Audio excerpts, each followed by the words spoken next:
And it reminds us, I think, of his leadership and his impact here and more generally. And so we are so proud to share, last fall even, that Professor Gordon was again honored, this time as a recipient as one of the most prestigious awards in the field of education, the Harold W. McGraw Jr. Prize, honoring leaders in education who have made a profound impact on the world. And I just want to share with you all that we are so blessed that Professor Gordon is right here, and I'd like to have you join us in thanking him for being here.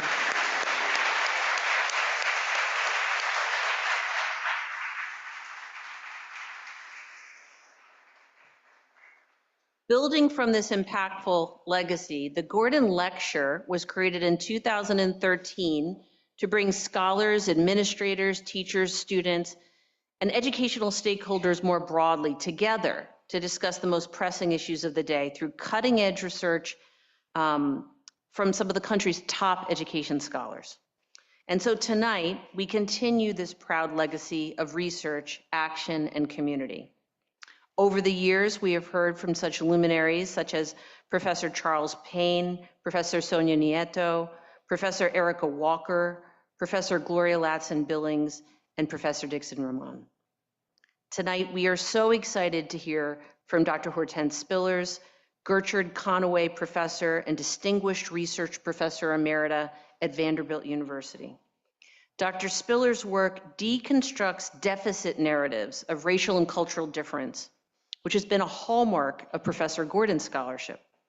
Dr. Spillers' work has had a wide-ranging impact on Black studies, Black feminism, literary studies, and cultural theory in social sciences and education. Her engagement with race, gender, and family structure, theorizing of the flesh, and critical analysis, the Moynihan Report, created new sight lines, paths, and possibilities for all of us. Like Dr. Gordon's legacy, Dr. Spillers' work has inspired countless students and scholars around the world.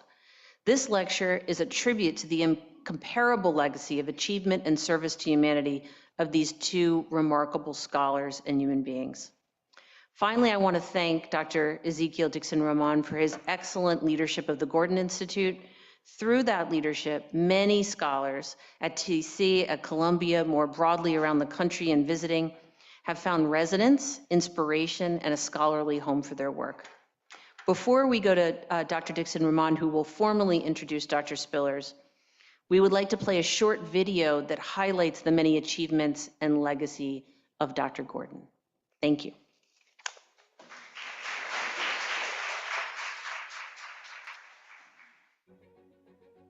Well, Ed's life, both professionally and personally, has been a truly outstanding journey. He arguably is one of the leading and significant thinkers on educational equity, on difference in human learning and development. Things that we now consider household words, Head Start, affirmative development, supplemental education, were not always concepts that people understood or had even thought about.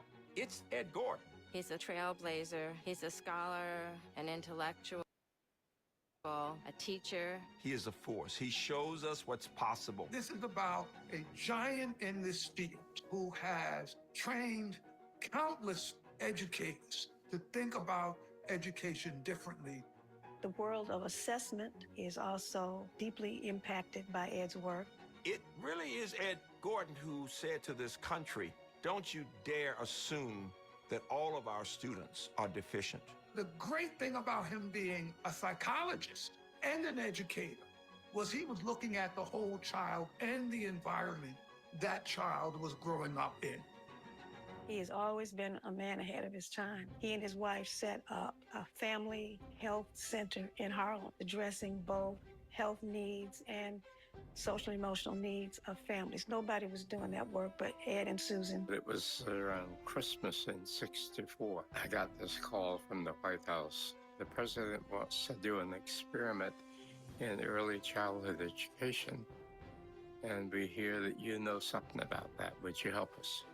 We set out to make certain that poverty's children would not be forevermore poverty's captives. We called our program Project Head Start. Children of poverty who went to Head Start are more likely to complete school, get a high school diploma or equivalent, go on to college. When he was recruited to come to Teachers College and establish UME, Urban Minority Institute, he moved the headquarters to Harlem. That had never been done in Teachers College. I became aware that the greatest failures of public education were in minority communities. People weren't focusing on that area. They didn't really have a good knowledge about the challenges and gifts that you get from working with lower income urban children. And my father was one of the pioneers who was saying we need to look at that separately, especially. We need to pull together what we know and then create new knowledge about this topic. The creation of the Harlem Children's Zone, the fact that we've eliminated the white-black achievement gap in one of the poorest places in Harlem is a living testament to Dr. Gordon's work.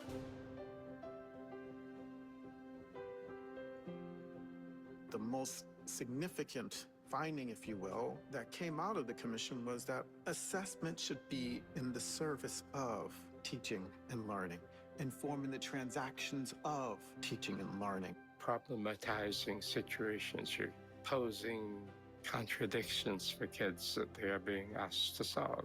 A good teacher uses that to teach, uses that to help kids learn. That's where I'm trying to push the assessment energy now.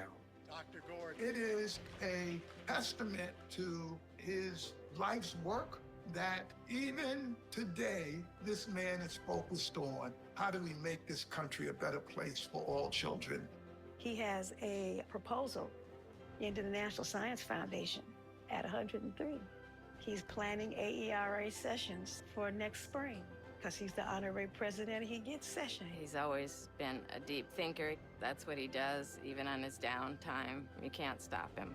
His mind just keeps going. Thanks to the amazing work of Dr. Ed Gordon, our children of all types have more opportunities to thrive, to excel in education. And our teachers and our educators understand just how much we must believe in those children.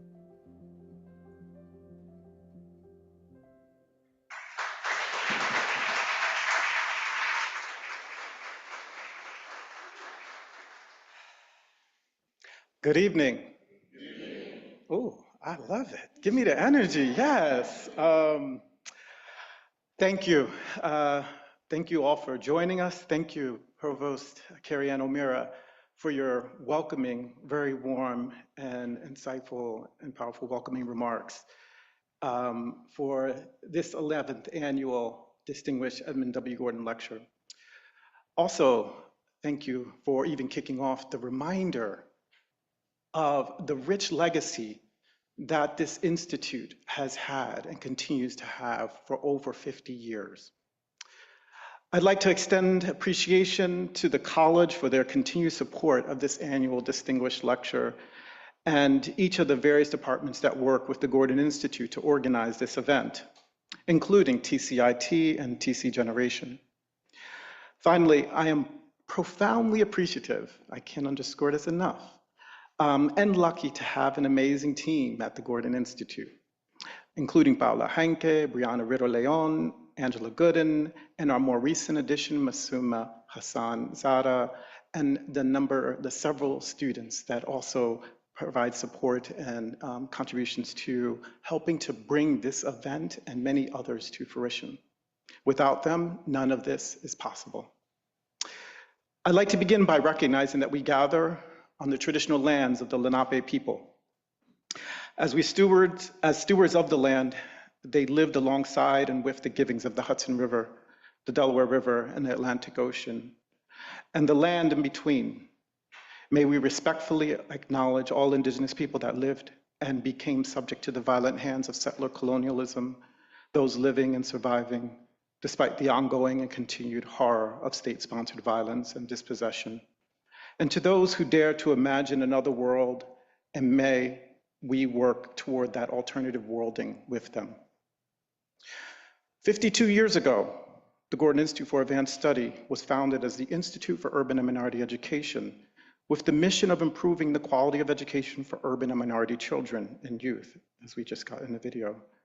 Today, the Gordon Institute's mission continues to be committed to critically examining and reshaping the lives and education of socially precarious and racialized populations, despite the ongoing attacks on the institutions of civil society, the disregard for the law and the Constitution, and as such, the pillars of US democracy, the attacks on all of education, and the values of the academy and importance of the advancement of knowledge through research and intellectual pursuit.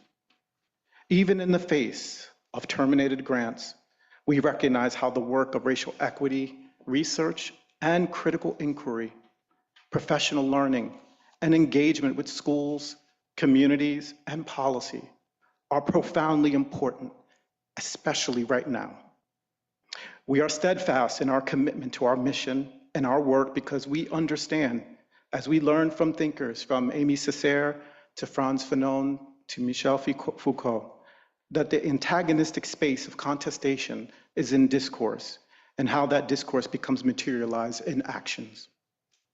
We must continue engaging, challenging, pushing, thwarting, even resisting the dominant authoritarian discourse in every turn we can through the work. We are continuing the work for racial equity and social justice, not because it is a choice, but because there's too much at stake. And we invite all of you to join us and support any such effort however you can. I'd like to share a quote. If the Black woman can be seen as a particular figuration of the split subject that psychoanalytic theory posits, then Du Bois's century marks the site of its profoundest revelation. This quote from our esteemed and distinguished guest and lecturer for this evening, Dr. Hortense J. Spillers, like so many lines of her work, say so much, have so much packed in them. Like every word, quotation, ordering, and grammatical mark mattered beyond measure. And with the greatest stakes, with the greatest of stakes. Inasmuch as we can discern even a trace of Spiller's meaning, here we are invited into the proposition that if the coupled signifiers or naming of Black woman can be understood as a particular case of the Lacanian split subject, that which is divided by conscious and unconscious, subject and ego, and whereby the unconscious is structured by the signifiers of the other and form desires and actions, then it is within or through the discursive work of this coupling where we find the most profound materialization of Du Bois's famous proclamation at the turn of the 20th century. There are many quotes I could have chosen, but this quote spoke to me as one of Spiller's beautifully and powerfully curated chain of signifiers that says so much of her work and the brilliant and ground-rupturing interventions that she has made. This evening, I have the honor and privilege of introducing the 11th Annual Distinguished Gordon Lecturer, Professor Hortense J. Spillers. Dr. Spillers is the Gertrude Conaway Vanderbilt Professor and Distinguished Research Professor Emerita at Vanderbilt University. She's held appointments at Haverford College, Wellesley College, Emory University, and Cornell University. And her work has been recognized with awards from the Rockefeller Foundation as well as the Ford Foundation. A prolific scholar, she is the author and editor of many publications, including Conjuring, Black Women, Fiction, and Literary Tradition with Indiana University Press. Comparative American Identities, Race, Sex, and Nationality in the Modern Text with Routledge, and Black, White, and in Color, Essays on American Literature and Culture with the University of Chicago Press. Her monumental essay, Mama's Baby, Papa's Maybe, an American Grammar Book. In this essay, she's not only brought about a groundbreaking intervention, she offered us a language, a theoretical prism, and a praxis. It inaugurated a watershed moment for literary and cultural theory, for Black studies, for Black feminism, and sexuality studies. Her work has influenced the work of many, including Farah Jasmine Griffin, Saidiya Hartman, Fred Moten, Denise Ferreira da Silva, R.A. Judy, C. Riley Snorton, Margot Crawford, Nisette Falou, and countless others, a number of which we are privileged also to have here with us this evening. It's probably safe to say that there are now generations of scholars who have been influenced by Spiller's work, some of which may not even actually know it, interestingly. Her theorizing of the flesh ruptured open not just the grounds of feminist thought, bringing about an insurrection, if you will, of the onto-epistemologies of Black feminisms, but she also challenged the theorizing of the body of critical theory and post-structuralism, drawing a distinction between the legal constitution and even signifier of the body and the social designations of the flesh.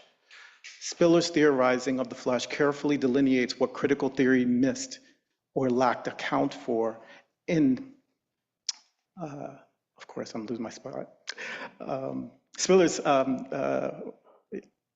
theorizing of the flesh carefully delineates what critical theory missed in its account of the body, somewhat likened to Fanon's introduction of sociogeny in contrast to the focus on ontogeny.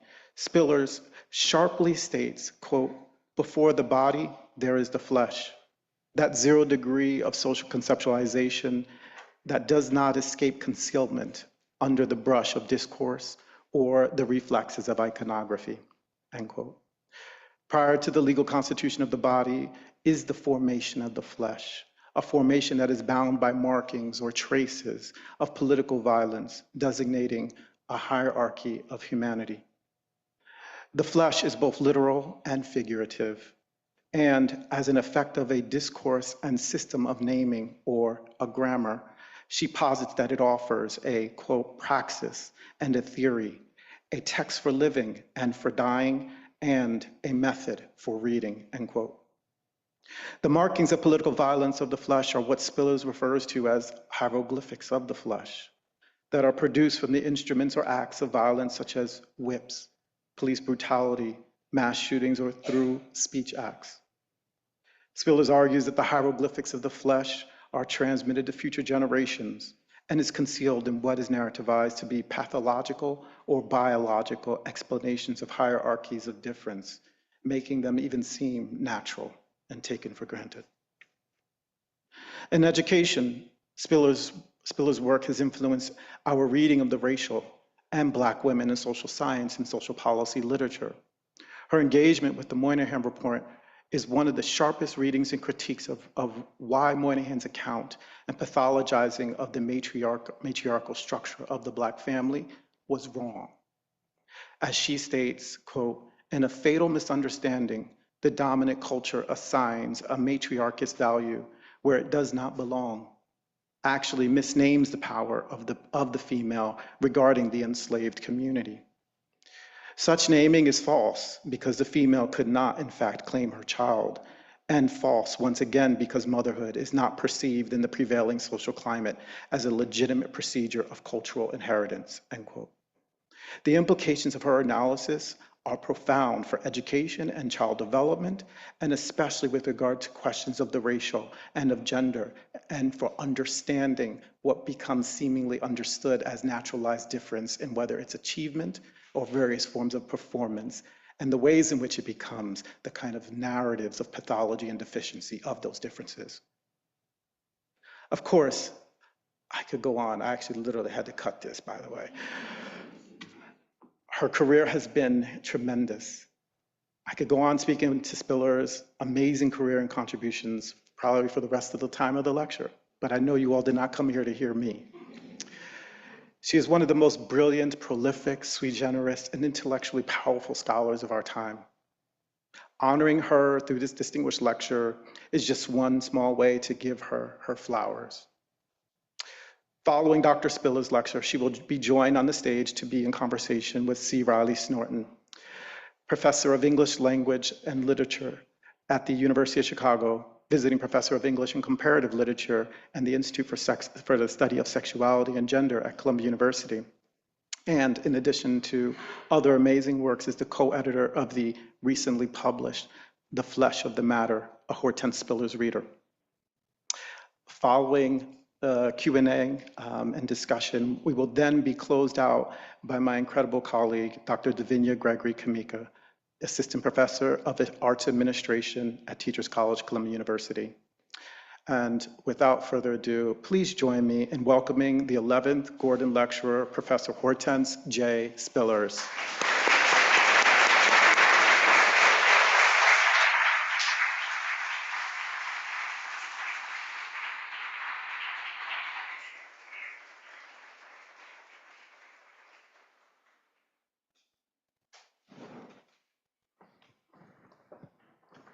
Well, I would just really like to go home now. I just don't know what I could say that would match that. Thank you so much, Ezekiel. That was really quite beautiful. I'm glad to be here today. Glad to see you. We could be a number of different places, I suppose, but you honor me with your presence, and I'll try to make it worthwhile to say something that we can talk about a little bit. I want to thank Dean O'Meara. I'm very happy to meet the original Edmund Gordon. I know another Ed Gordon. Some of you may know the broadcaster, Ed Gordon. That Ed Gordon has been in my mind all these weeks about who this person was. And so now I know the original person, and that's nice. It's also good to see old friends here. It's truly a surprise that some people came. And of course, it's lovely to see all of you here. I think our mind must be elsewhere and not on this lecture. I think I have a very good idea exactly where our minds are. Oh, troglodyte. She was telling me I don't have to speak directly into that. I have a pretty good idea where our mind is today, but perhaps we will get into that a little bit in the Q&A. And perhaps what we're talking about today, telling tales out of school or tales told out of school, race and public relations, cut across what we're all thinking about. It occurred to me not too long ago that races have what we could call public relations. Or I should say that the concept of public relations, for all its corporate referentiality, might well be more porous and much less explicit than the term itself implies. When we think public relations, we have in mind some set of formal strategies and gestures designed, first of all, to throw down an interface between two surfaces in an activity that entails the manipulation of what is truth and what is falsehood. But in the way that I mean public relations in this talk, I am referring to, and I'll need to explain this after I finish the sentence, I'm referring to the informal, unsystematic, fantastical attitudes, both expressed and implicit or unexpressed, that come to be embodied and executed between putative groups of individuals that we call races. If over the last several decades, race itself has acquired increasing suspension and suspicion as a proper or credible social designation, then public relations as I am stipulating here, is one of the primary dynamics of its perdurability. In other words, even when historical actors, like ourselves, do not really posit more than humorous attentiveness in views that we attribute to human nature, there is nevertheless a thrill of shameful recognition that passes like early morning shadows over the mind when it observes or thinks that it is observing certain given frames of perceptual reference. For example, young Asian men good at mathematics, for instance, or young black women wielding what is called attitude, or young white ones called Karen these days, or her grandmother, Miss Anne, decades ago, who insist that things must go their way or not go at all. There is then not only a formal and structural relationship between socially constituted groups, but layers of belief about the reality of the latter that persist as deniability, and which appears as manifestations of social exchange. How people vote, for example, would be an instance of it. But what I wanted to tell you was that everything important to me, I handwrite. So if you observe that I'm writing by hand, it's not that I just blew it off, it's the other way around, right? It's because I'm thinking about what I'm writing. So if I get kind of lost, it's that I'm deciphering my handwriting. So one thinks of public relations then as a kind of performance of sorts that is meant to stabilize an impression or a repertory of impressions about wealthy objects, causes, organizations, persons who need to maintain good, palatable images about themselves, or who need good images to be maintained about them, whether they are actually good or not. And perhaps it could be said that public relations as a feature of late capital is born precisely out of the moral ambiguity and shadiness of accumulated capital at this time in our lives and its heavy baggage. So, public relations and publicity, as we think about the latter as an externally determined aspect of some identity or entity, while public relations are internally determined.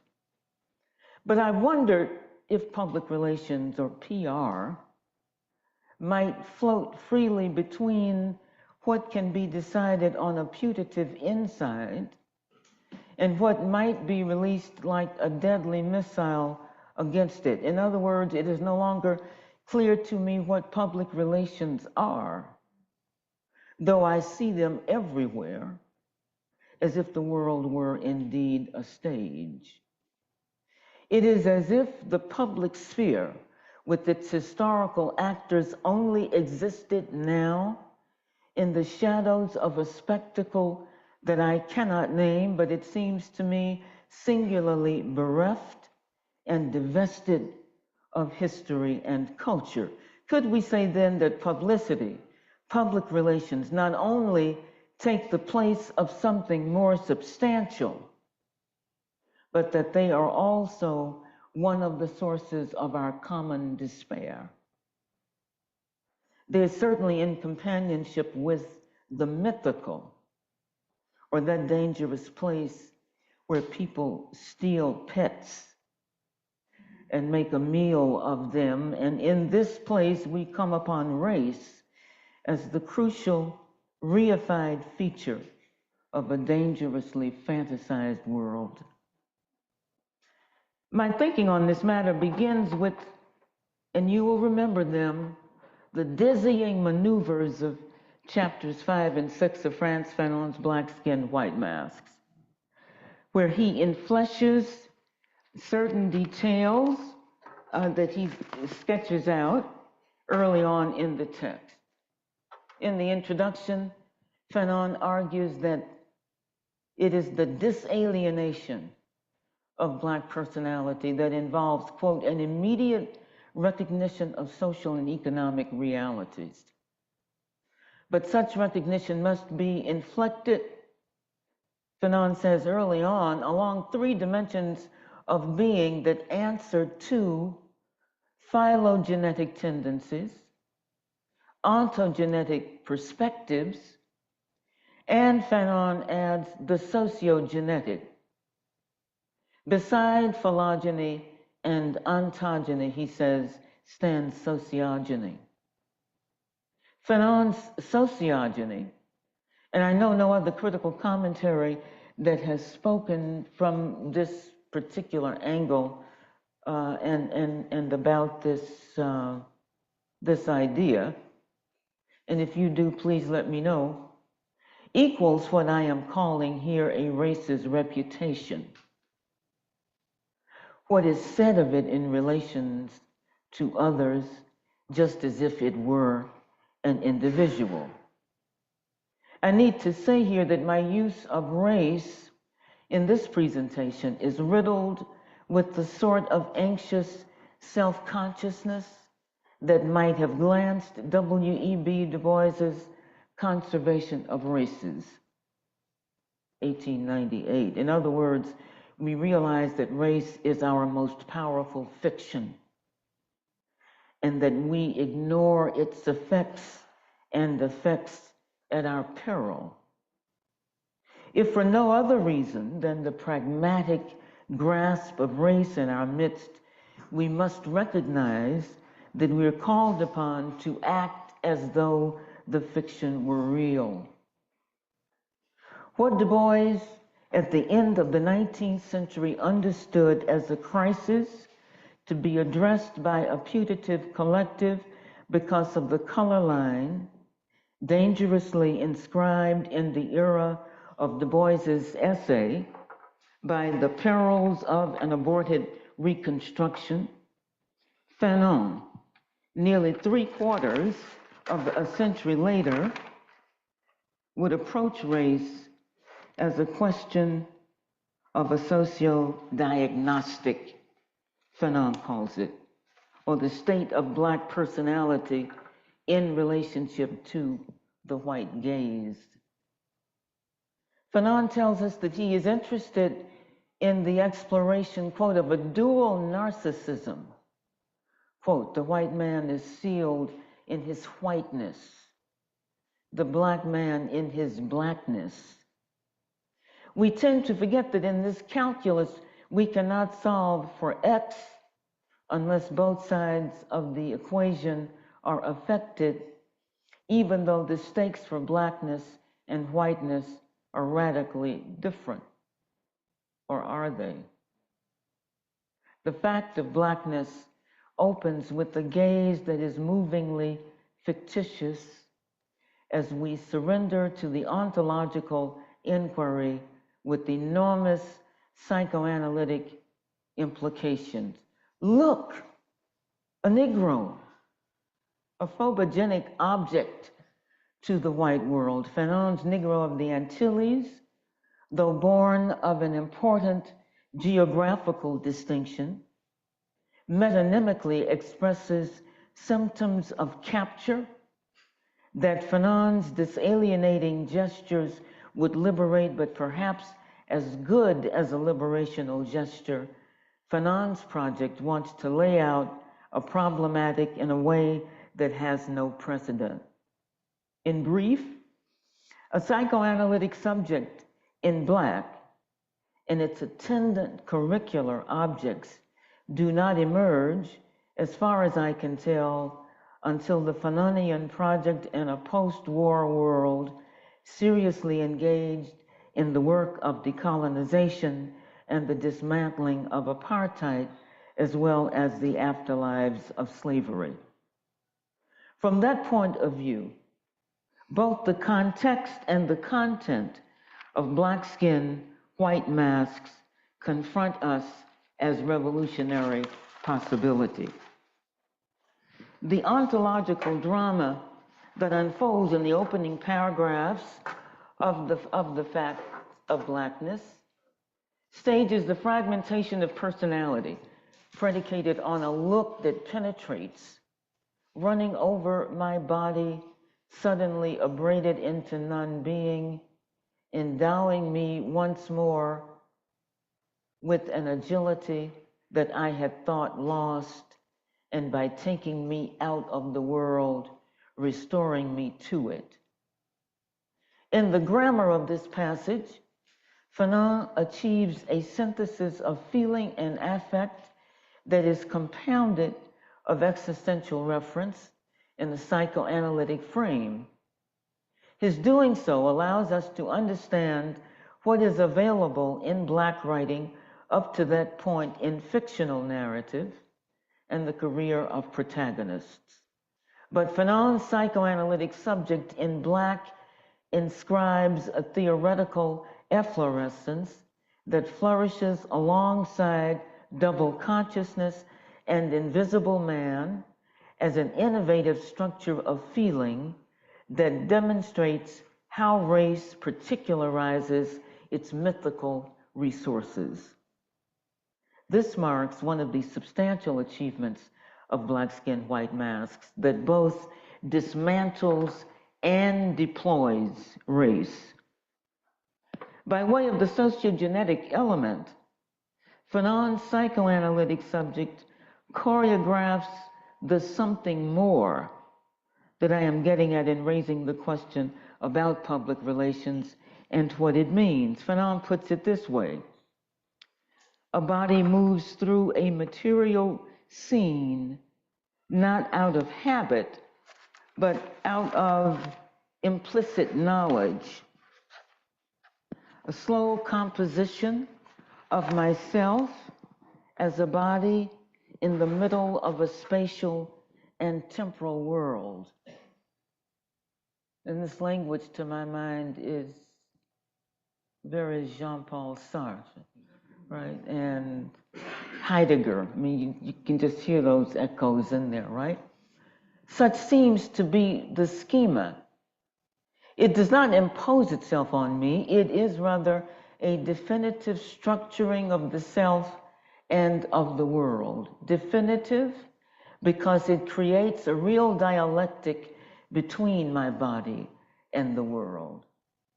I understand this breakthrough of the perception of difference between my body and not me as what Fanon means when he talks about a corporeal schema. The corporeal schema, I would say, belongs to both phylogenetic and ontogenetic arrangements. But Fanon tells us that below the corporeal, he has sketched what he calls a historical racial schema, not provided by residual sensations and perceptions, primarily of a tactile, vestibular, kinesthetic, and visual character, but rather by an other, which Fanon identifies as the white man. And the white man has woven the Negro of the Antilles out of 1,000 details, anecdotes, stories. I would maintain that these elements of the mythic or of the mythical constitute the sociogenetic structures of feeling that added to the phylogenetic and that are added to the phylogenetic and ontogenetic elements of being. Fanon contends here that he had thought that what he had in hand was to construct a physiological self, to balance space, to localize sensations. And here I was called on for more. This excess of interpolation might be thought of as the burden of history of the psychoanalytic subject. And so these tales, told out of school, precisely analogize gossip, secrets, dirty laundry. In brief, the repertory of narrative emplotments that make the most outrageous claims about any putative community credible. But more than that, these claims, believed to be embodied in the general and particular instance, are not only the shades of phantasmagoria, images projected into the world in effigy of real historical actors and actions, but offer occasions for violence conducted against a target. In that regard, such tales harbor the potential of actual danger insofar as they may serve as fodder for motivation. The last 80 years or so, excuse me, of our contemporaneity have demonstrated in unrelentingly dramatic fashion that the rhetorics of denigration and the grammars that they instigate and inspire can have the force of an imperative, of a command. We do not need examples to know this, as the examples are too numerous to count. But I will remind us of an instance that I alluded to earlier by way of a lawsuit that was filed shortly ago in the courts. A Haitian group in Springfield, Ohio, filed a citizen's criminal charges against Donald Trump and J.D. Vance for their words against Haitian immigrants who were legal residents of the town of Springfield. It is as if the loud, vulgar lies advanced against this community or any community were a summons to the mob to exact physical violence against Springfield or any other port of call, its citizens, its infrastructure. The Springfield story shows what tales out of school do in the public realm, or what they're capable of doing in the public realm. For the Fanonian psychoanalytic subject in Black, the legends, stories, history, and above all, historicity assail that subject at various points, and as the corporeal schema crumbles, its place is taken over by what Fanon calls a racial epidermal schema. As a result, the subject comes to triply exist, to exist triply: his body, his race, his ancestors. It is interesting to note in this case that the subject has been hailed, so to speak, at gunpoint.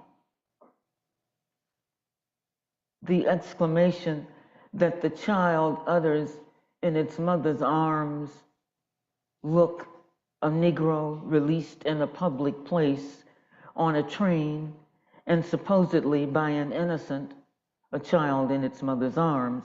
But age in this case not only signals immaturity, but also the epigonic, transhistorical character of the exclamation, its ongoingness, its repetitive character. Perhaps I'd not quite noticed with so perceptive an eye before the extent to which the psychoanalytic aspect confronts historicity, in Fanon anyway, in opposition. The closing chapter of Black Skin, White Masks shimmers with this combat, quote, "In no way should I dedicate myself to the revival of an unjustly unrecognized Negro civilization. I will not make myself the man of any past. I do not want to exalt the past at the expense of the present and of my future. Fanon's responsibility, as he reads it, is to recapture the whole past of the world. He is not responsible solely for the revolt in Santo Domingo. And finally, we seek to recover the context in which and by which Fanon finishes this puzzling text that I used to love, second to Wretched of the Earth. If you are of my generation, you remember Wretched of the Earth, right? And how we used to carry the sayings of Chairman Mao under one arm when we were all revolutionaries, and Wretched of the Earth under the other, right? To enter those buildings that we were taking over. But he goes on to say, but I do not have the right to allow myself to bog down. I do not have the right to allow the slightest fragment to remain in my existence. I do not have the right to allow myself to be mired in what the past has determined. I am not the slave of the slavery that dehumanized my ancestors. The body of history does not determine a single one of my actions. And as I reread that, I would say that perhaps it is the body of history that determines every one of his actions. The impassioned declaratives of these closing lines, whose power of witness has not been mitigated over 6 decades away from their provenance, have always struck me as a paradox that the reader must solve. As I see it, Fanon's eternal present of Black personality cannot be sustained either as the biographical history of subjectness or the ontogenetic trace, or as the history of historicity, as the unchosen there-ness or quiddity that I inherit from being alive and conscious. I am saying that there are perhaps multiple pasts, and that we are somehow called upon to account for them in their dialectical flavor, rather than a unilateral closure that can only be entered from a single direction. Does this reading help to clarify the questions that I am attempting to articulate by interrogating public relations and publicity? I think we'd be justified in relegating these terms and their intentions to the precincts of media. And with media, it seems to me that there is only always the present, surrounded by deep voids of emptiness. In other words, in the world of public relations and publicity, we are allowed to see no further than what the frames of the visual present to the taste, so that tales told out of school are coin of the realm in the media world.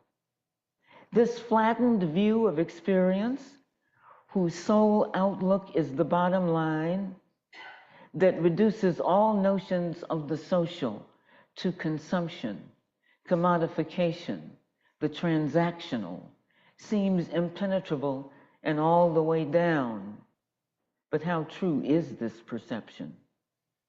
Is our society a middle-class one, or are we somewhere else? Fanon describes a middle-class reality this way: what I call middle-class society is any society that becomes rigidified in predetermined forms, forbidding all evolution, all gains, all progress, all discovery. I call middle class a closed society in which life has no taste, in which the air is tainted, in which ideas and men are corrupt. And I think that a man who takes a stand against this death is, in a sense, a revolutionary.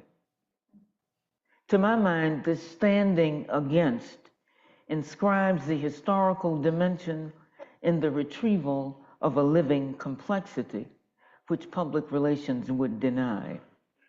But I suppose my question is, how do we redeem tales told out of school as we reflect on them in the light of history? In other words, I would be interested in the deployment of the Fanonian sociogenetic as a route or resource that opens onto the historical rather than in opposition to it. If that is so, then public relations must be telling us something about historicity itself. And what might that be? Thank you.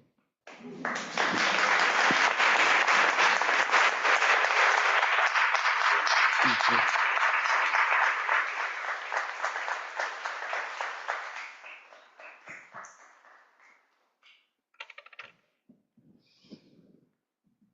Thanks so much. My name is C. Riley Snorton, and it is my great privilege to be able to ask the first of what I know will be many questions in the room. And to be honest, I was taking notes up till the very last second. There are many directions, and I want to also reiterate what you said at the beginning, which is to say that this lecture cuts across what many of us have on our minds at this time. Yeah. And perhaps as a way to approach that, I want to ask a question about what I hear as an approach to sociogeny that certainly is distinct from how I think about something like a sociogenic principle with Sylvia Wynter, and more towards what it might allow us to understand about a kind of system of information that is constitutive of a set of environments for which truth is not the aim of the game. Mm-hmm. And so I'm curious maybe to hear you say a bit more, and I'm reflecting on thinking about how you've engaged Fanon throughout your work, about what, how we might think about sociogeny as you're offering it, and let's ground it in a media example by which so many of us are learning about what's happening in the places where we are by way of breaking news, mm-hmm. or a social media account. Mm-hmm. I want to ask you perhaps again to tell us a little bit about how sociogeny functions in this moment where the kind of present is also described in terms of, or perhaps occurs in terms of an elsewhere.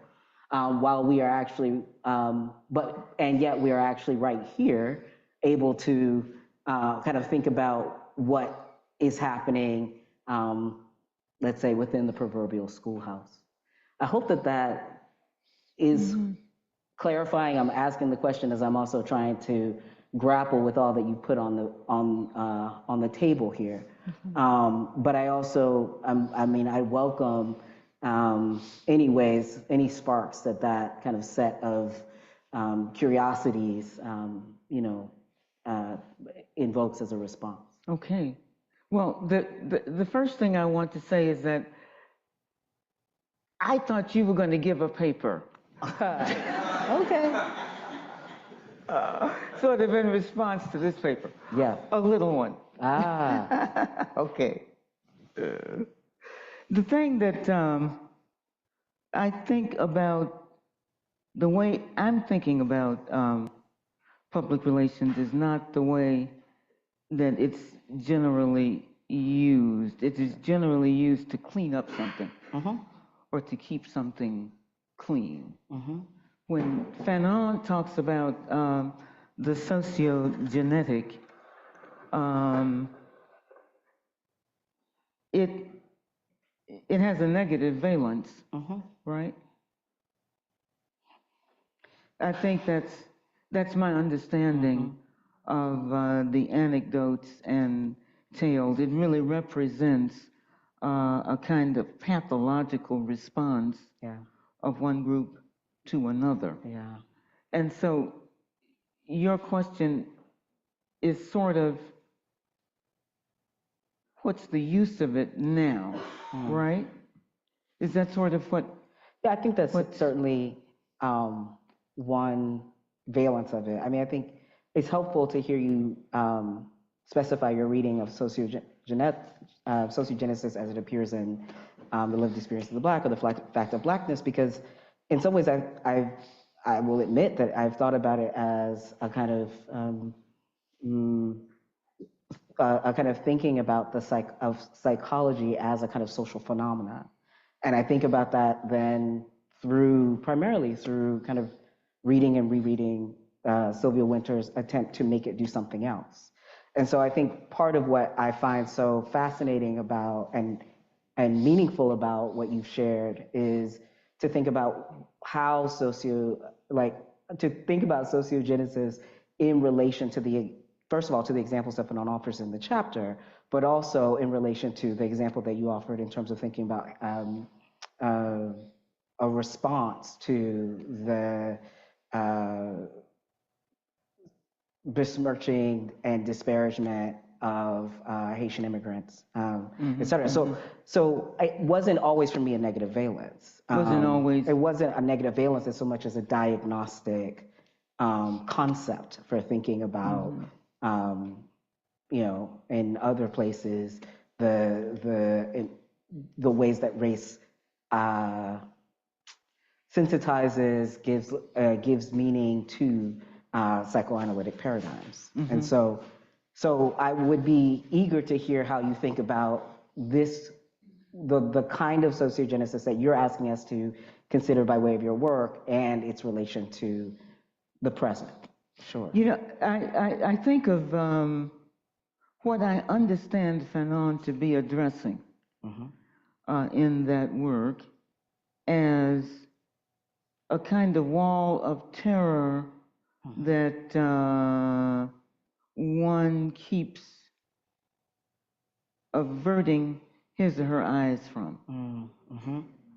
It's the one thing that one doesn't want to look at. Right. One wants to look away. Yeah. You can talk about this, talk about that, but certain things are considered dirty laundry. Right. And if you mention them in public, it is considered disloyal. I would consider it a liberational move if all of that stuff could be confronted. Right. Like head on. Yeah. Right? So that there are no more secrets. I mean, it's like the redemption of nappy hair, a certain facial architecture, dark skin, 60 or 70 years ago. Makes me think about Melvin Van Peebles too. Yes. Yeah. Yes. When one said, oh, so you turn on a dime and nappy hair is no longer a matter of degradation or shame. It becomes something else. And so that's what I think has to happen in this field of public relations between groups that I'm thinking about. I mean, there's certain things that we run from, and I think I'm saying I'm kind of tired of running from them. Yeah. Right. That it's time to confront them. Yeah. And so that's why I think the discussion is useful. I mean, it allows you to bring up what people look at and go, oh, no, we can't talk about that. Yeah. Right? Yeah. Thanks. I want to be mindful, because there will be a mini paper response, and that comes as a closing statement. But I want to be mindful of the fact that we've got roughly 10 to 15 minutes or so for conversation with the audience. And I see that there are 2 microphones here flanking the center section. So if there are questions in the room, please do find a microphone to ask your questions. Can I just speak loudly? Sounds like, I think that. Is that working? Hortense, thank you for that. I just want you to amplify 2 moments. One, you were reading almost as a kind of disavowal towards the conclusion of the end of Black Skin, basically the way I am not a servant of the past, and then you're actually reading it as, you know, being kind of bound to the past in that moment where there's the declaration of not. But I want you to just kind of say more about the relationship between sociogeny, and you didn't use the term historicity, but towards the end of your remarks, you were talking about that relationship between sociogeny and historicity, but. The sociogenetic and historicity? Yeah. Yeah. Okay.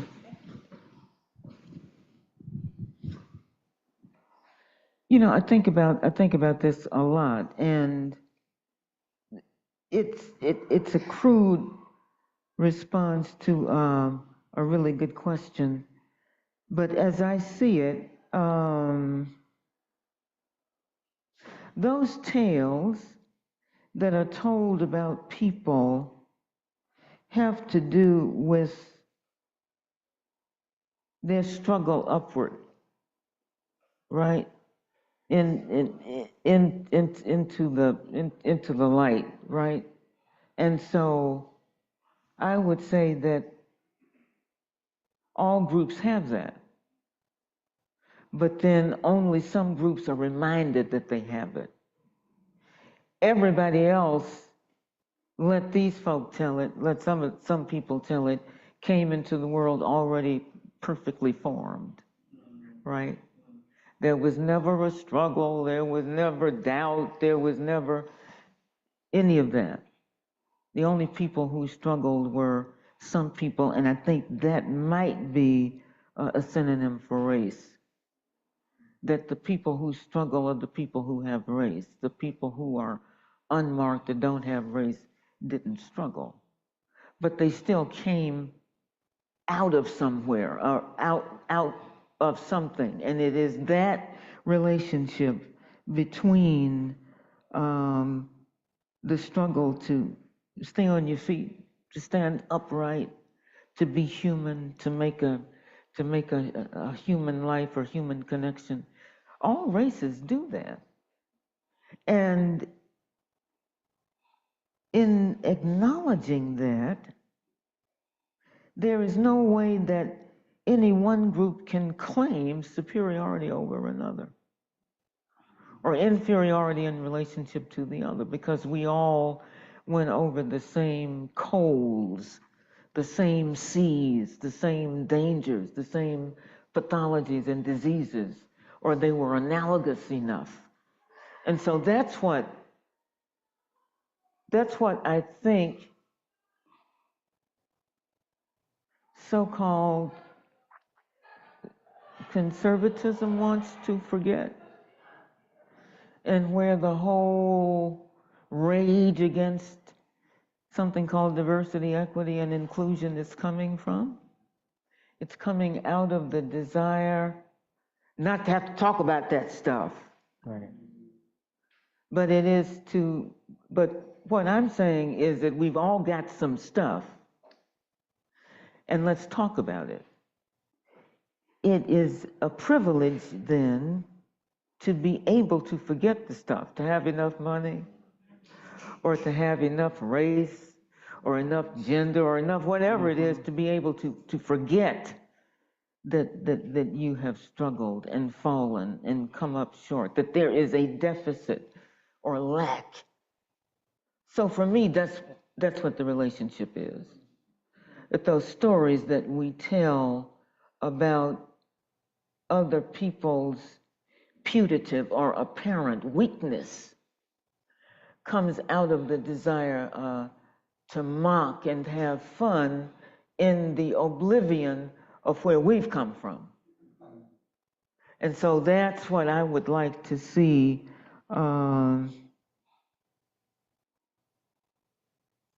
communities take hold of. And if they take hold of that, then you're gonna be humbled. You know, you can be an Elon Musk. I don't know why I tend to call him Elaine. I haven't been able to figure that out. I got it right that time. I have to think about calling him Elon Musk.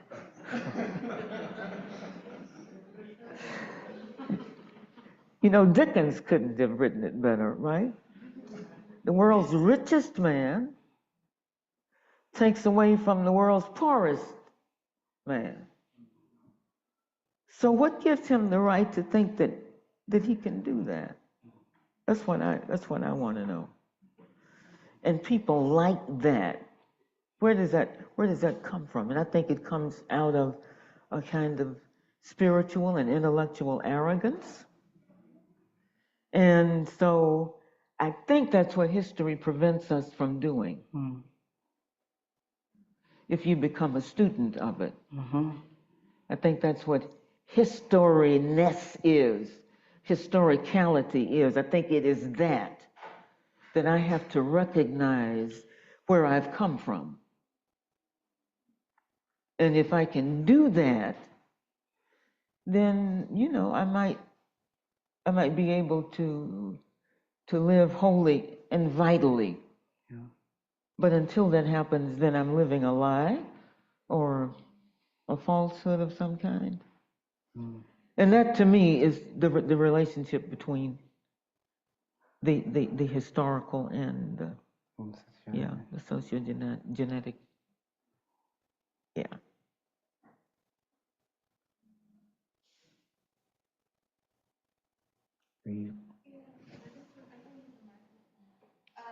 But I couldn't. So it's a big quick because I just so where does the psychoanalytic enter in this, or it doesn't? The psychoanalytic, the sociogenetic historicity and psychoanalysis.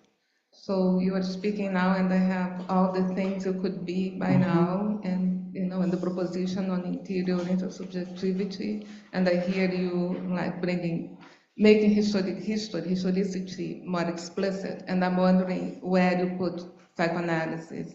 No, the explanation that the arrogance is some kind of overcompensation for, you know, not being Superman or something.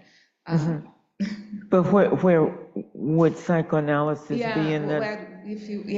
How we would. I think my view of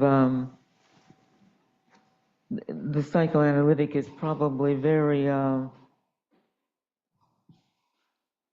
unscientific because I think of it as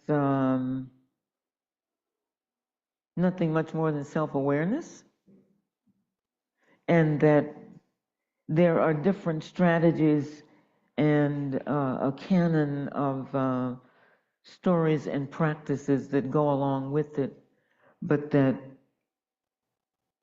it really, to my mind, is coming to the place of what I call a second birth. We all do a first birth, but if you're lucky, you do another one. And it's that one that's the killer, that is born of trauma and fright and ignorance and accepting it. And so I think of the psychoanalytic as one way to prepare for that confrontation that I would call a second birth, born again. Yeah.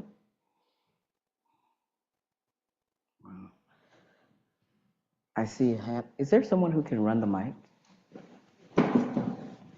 Thank you.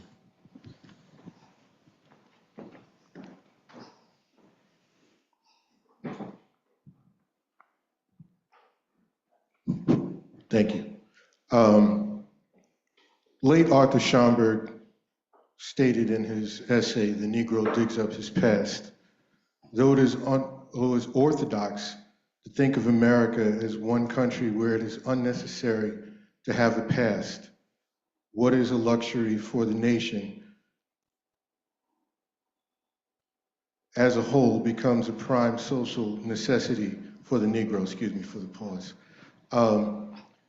When you were framing your thoughts about media and what I heard as essentially the short-sightedness of media, meaning that only for what's in front of you, it doesn't take into account the foreground, the background, the left or the right. Does Arthur Schomburg's quote bear any resemblance to your framing of media with reference to its lack of memory? If that makes any sense, and I hope it does. Thank you. Yes, it does. I like Arthur Schomburg, the story of Arthur Schomburg. So if I'm on the same page with Schomburg way back there, I'm happy. Yeah, I'll take it.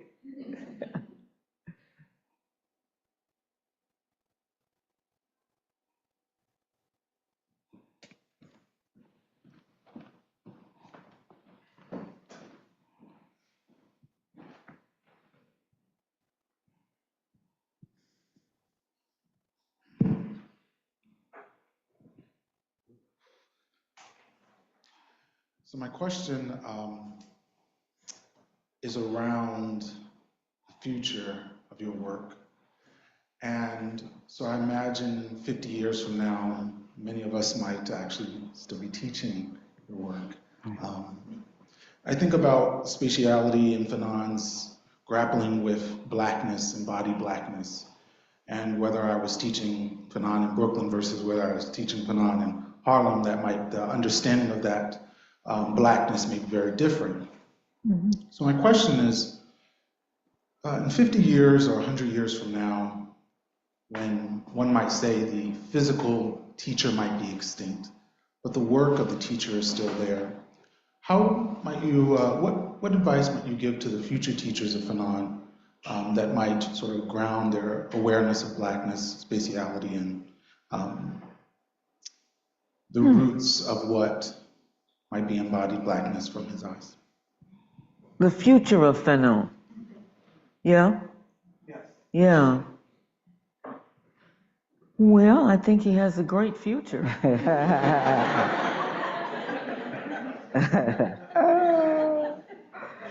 And I think he has a great future because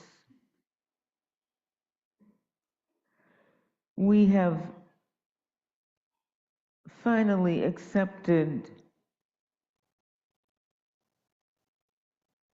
the dimension of analysis that Fanon was working on in the 50s.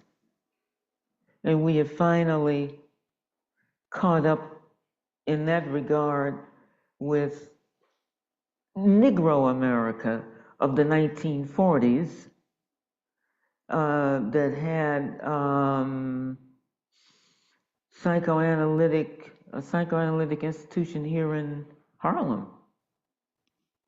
That's an underread chapter in our history, but I recently got some texts about psychology and Black folk decades ago.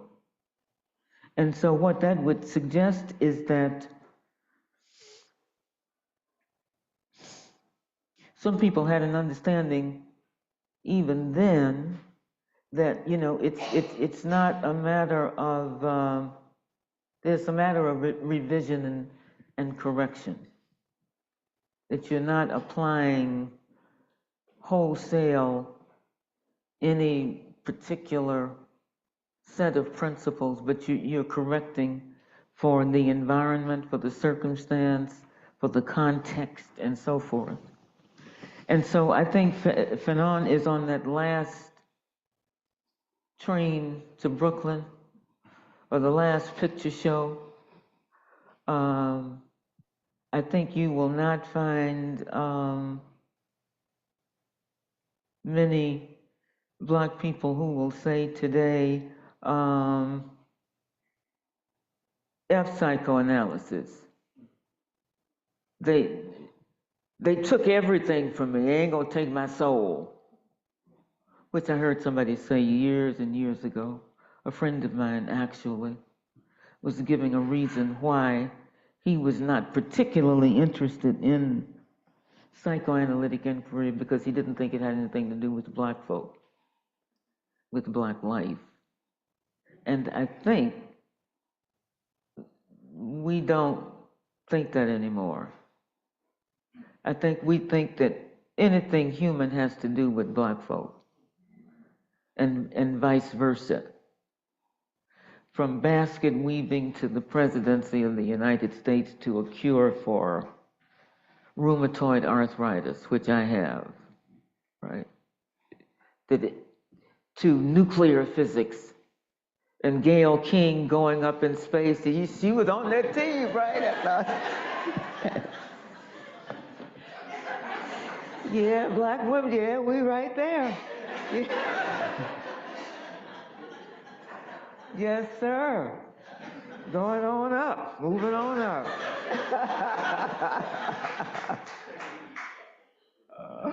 So I think that means that anything that has to do with human life, I am happy to say that what I have seen my last year's teaching would suggest that anything that has to do with Black life, there's some Black person interested in it. You know, they'd come in my office and say, blah, blah, blah, blah, blah. Can you tell me how the so-and-so and so-and-so, the molecular biology of the so-and-so? And I go, oh, okay, no, but we can always look it up. So that's new, that's different.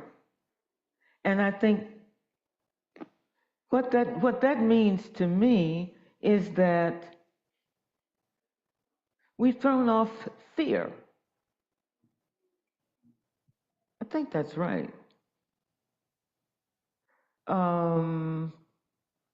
And throwing off fear is probably the one thing that we needed to do just as bad as anybody else. I mean, when you think about the centuries that Black people lived with fear, to all of a sudden throw it off and say, yes, I can do that. I can think it, do it, be it. That's great. So psychoanalysis is in that basket of things, I think, that we've come to in the contemporary world.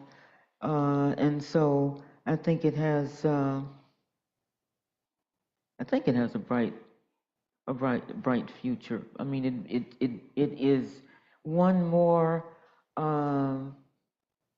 technology, one more grammar that one adds to a work basket of tools. It's just one more. Yeah, and I think that's a good thing.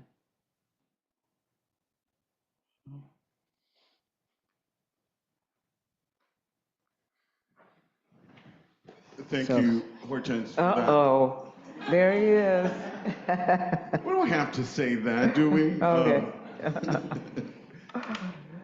Thank you so much for that. I have a million questions and comments. You know, Okay. we've been talking about this for some time, right? And I'm thinking about what you said about a second birth and that being the most difficult. I'm reminded about many things, but I want to first start with a rediscovered interview that Ali Abdurrahman just shared with her students on James Baldwin at Brown University, who I spoke with last week.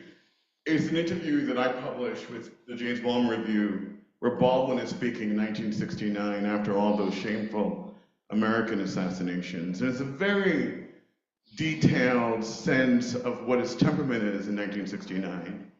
And he's saying that in addressing one of the questions, that if only they could trust that thing, meaning white folks, they'd be less afraid of each other, less afraid of being touched, less afraid of being changed by each other. And he said, like some poets, like some women and men, I am preoccupied with how the human being will be set to right. Will be set to right. Like all of us, he thinks that we should be concerned with precisely how that will happen and not going over the same ground. You fast forward to 1972, he's writing in No Name in the Street, and he's saying something about what Morrison calls the parasitical nature of white freedom, right? That it's the speediest possible demolition of one's history, which is indivisible from oneself, that will save millions of people from the stinking yoke, the shrieking grave that is white supremacy in this land. So the second birth, right, this connection between sociogenetic and historicity, it seems to me has everything to do with embodied being, right, who we say we are, who we think we say we are, meaning the kind of public relations about this project called the American Republic. And so what I'm asking, and what you've covered already, but if you could say it more, I guess, simply for most of us, how do we stop going over that same ground? How do we not fight that thing that will make us less afraid of each other, less afraid of being touched, to get to a place of societal overhaul, to get to a place where we can actually live? Yeah. Thank you. Thank you. I wish I knew the answer to that. I keep thinking that, I actually keep thinking about that question, probably in a different way. And it takes me back to something I was thinking about when I was talking to Sadia in response to the question that she asked. How do you enforce an appreciation for suffering? Because it's not appreciated. It's as if it's failure. It's as if it's a testament to weakness. So how do you enforce an appreciation of that? And I don't know how it's done. I guess I could ask you to think about that with me. I mean, how do you get a different sense of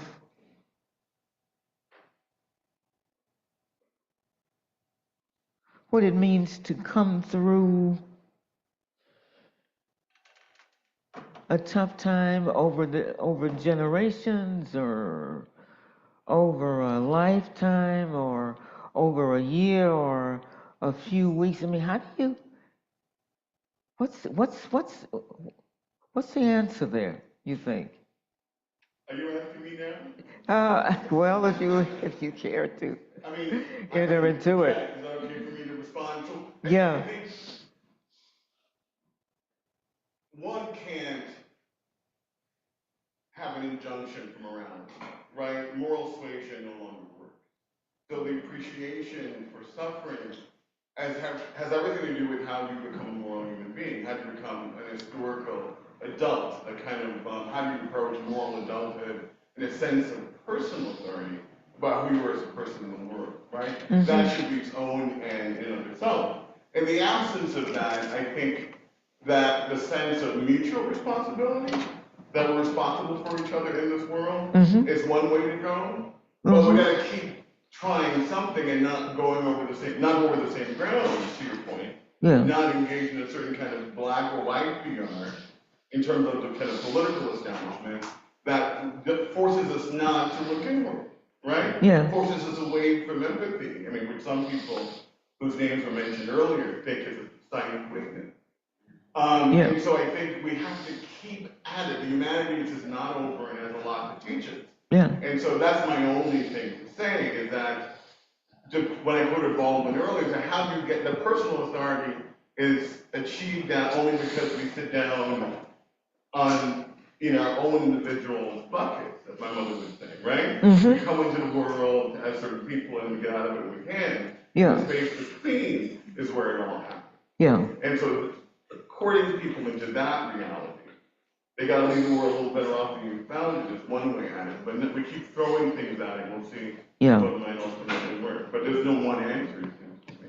Well, the discouraging thing is that it seems that in some cases, people come to an understanding only after they've been through whatever it is that they're trying to deny.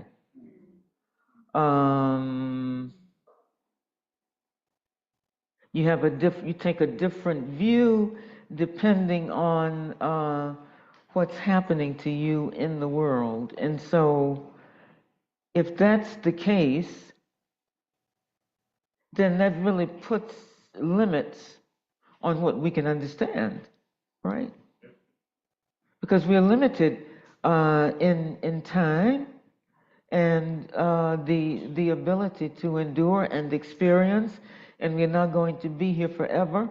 And if we understand things only because they have touched our lives, and not because we are imaginative or we've been convinced of something, if it's predicated on what one suffers, then that's unfortunate. But I think it might be true. I think that might be one way that one learns. If you want your child to grow up healthy, you don't deny my own or my brother's children, right? I think that's, the lesson. I think I'm recognizing a lady way in the back. I think I know that lady. Hi. I'm wondering, just to Rich's question, Yeah. whether you've already actually given a partial or whole answer. That is, I think, part of the way of navigating out of it is to engage in the process of throwing off the fear. So that the fear that is the source of, I'm separate from you, I'm better than you because of my own insecurities, right? That I recognize as superiorities, right? At least the cover is. That the process of letting go of the anxieties and the notions of separateness and scarcity and not being enough or being more than is completely embedded in fear. So I would say that is part of it, is throwing off the fear. Individually, collectively, societally, et cetera, et cetera. So I think you did answer it. In part, okay. Great.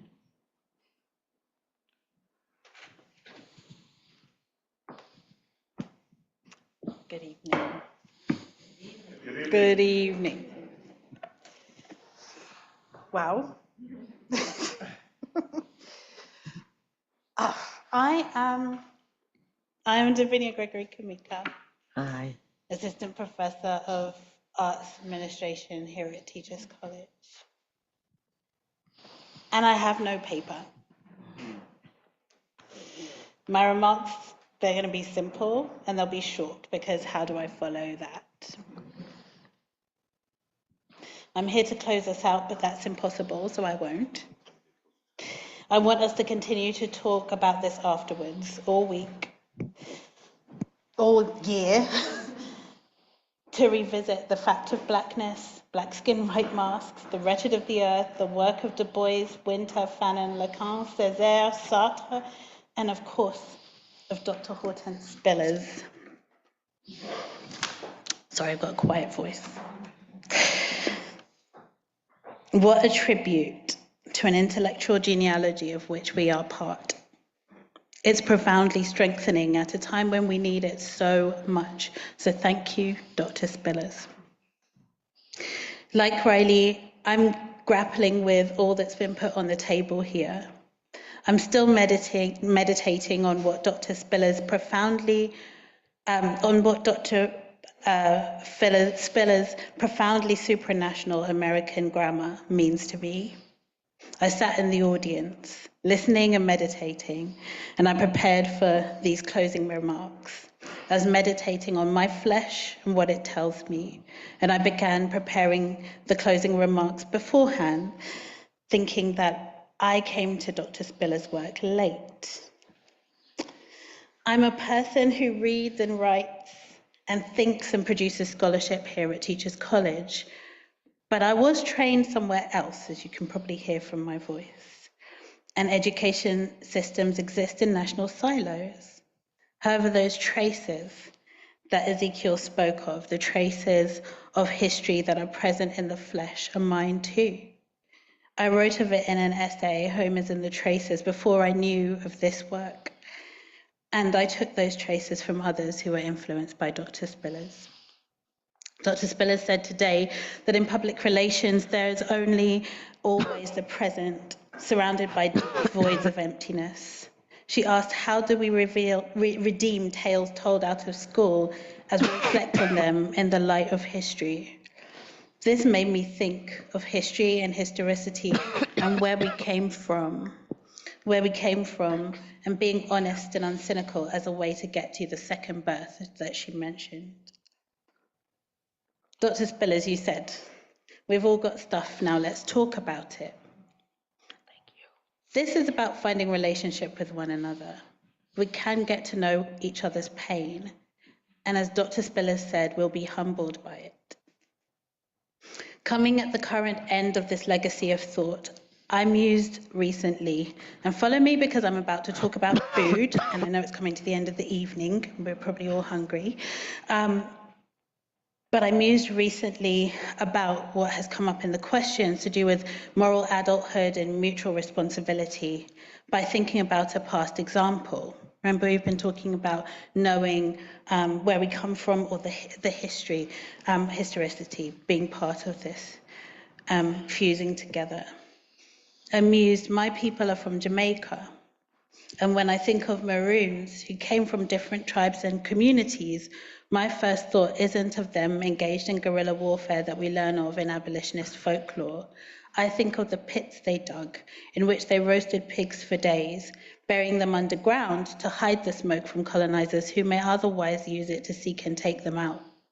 And I think of the result of that hiding, that time-honored cooking, the first jerk pork. Unlike what contemporary Western chefs would have you believe, jerk is no mere seasoning product that can be neatly packaged, slathered or sprinkled onto something, cooked quickly, and then eaten straight away. It is a technique that takes hours or days, many people to dig the pit, care to hide the smoke, and many communal conversations around the fire as people wait for the end result. You hear the echoes. It strikes me that there's a lot of this in that. I want to deepen this knowing of each other. The jerk pit, as I see it, is a retreat, a sacred isolation that's cooking something substantial and nourishing to sustain you for a long time. Its fruition takes a group of people who are committed to its slow, quiet, aromatic, hot development, who are willing to put the time in, tend to the fire, and wait. Dr. Spillers said, neither the shame face of the embarrassed, nor the looking back of the self-assured is of much interest to us and will not help us at all if rigor is our dream.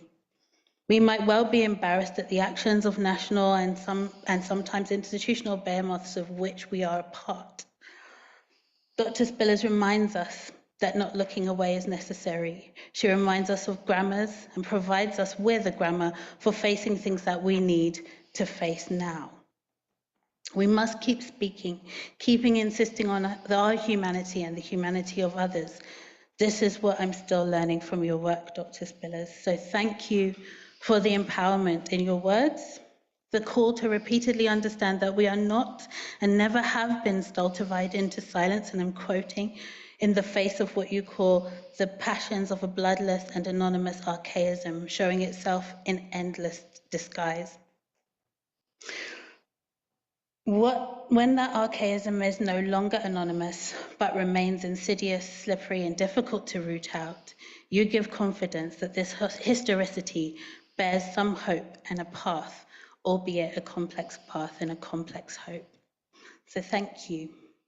Thank you.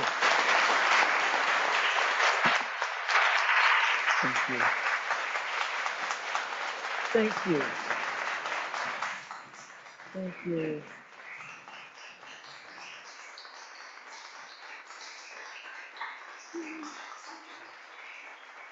Thank you.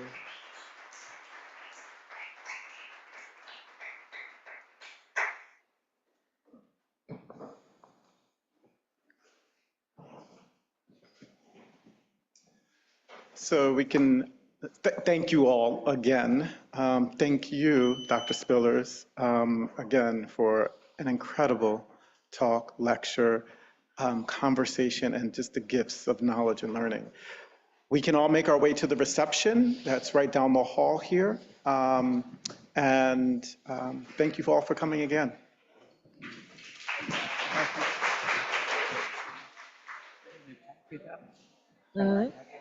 When you type it up, can I have a cup? Yes. I'll send you a name. Okay.